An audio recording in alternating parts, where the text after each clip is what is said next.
Hello, Niagara-on-the-Lake. Betty Disero here. Today I want to talk to you about how we are reopening and how we continue to reopen safely.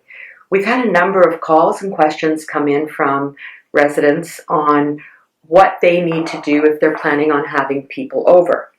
As you know, the provincial government is now allowing for up to 10 people, as of today, to gather in a group. And this means that you can actually invite people to your home. But what I want you to do is think about how you can do it safely. And I have some suggestions we've received from various organizations on how people can have a barbecue in their backyard or celebrate National Rosé Day with some wine from our local wineries this Saturday. And I just want to go through some of the do's and don'ts with respect to having people at home. So the first point is that 10 people maximum at your house if you're inviting people over.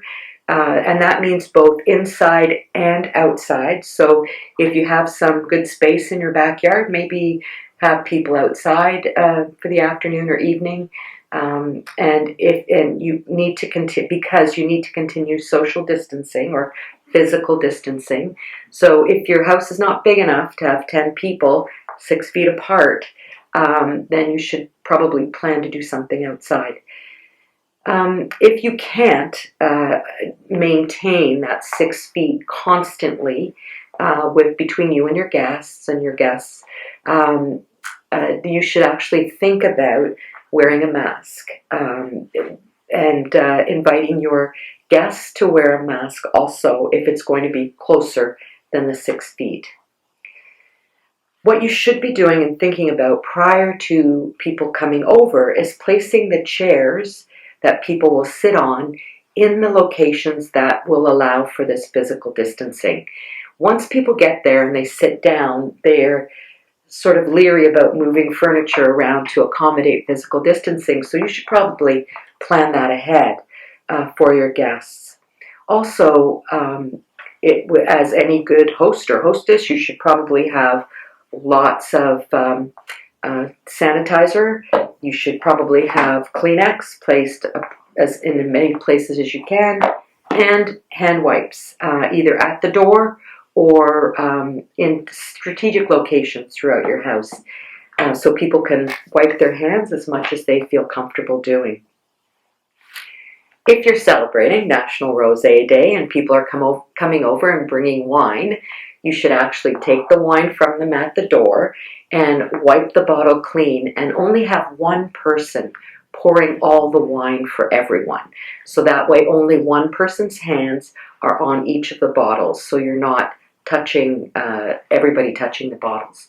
And what you might do is also, when people come in, provide them with their own serving spoon and cutlery if they're coming in, so that way when they're getting some food or hors d'oeuvres, they can use their serving spoon to pick up the food rather than everybody putting their hands into big bowls, which comes to another recommendation that we've had.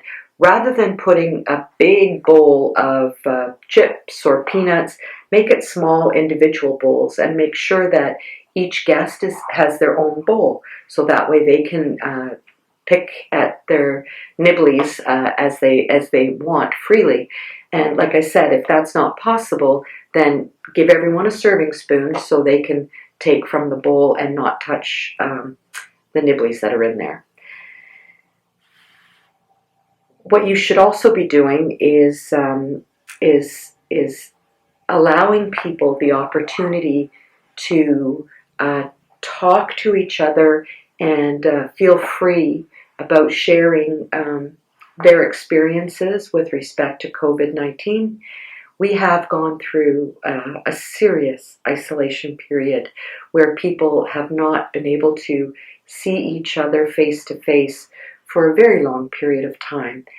Now is the time that we work together to provide that support for each other when we're visiting. If someone needs to talk about how they've been feeling, allow them to do that, and but do it in a way that people are still protecting themselves and social distancing.